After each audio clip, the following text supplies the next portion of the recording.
Hi, today we have to write a function to check out if a given string, case insensitive, is a palindrome. And what is a palindrome? Well, a palindrome is a word that you can write out in a reverse manner. But if you write it out reverse, that it is actually written in the same way as the original string. Well, let's take, for example, this string, melon. This is a palindrome. If you write it backwards, it's melon as well. So what we can do is the following. We can print out the string. There we go, melon.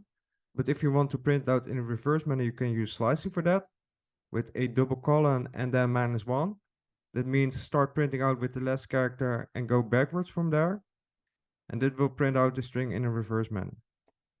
There we go. As you can see, it is the same. And how do you compare them with each other? Well, with a double equal sign. There we go. And that will return a Boolean value. True.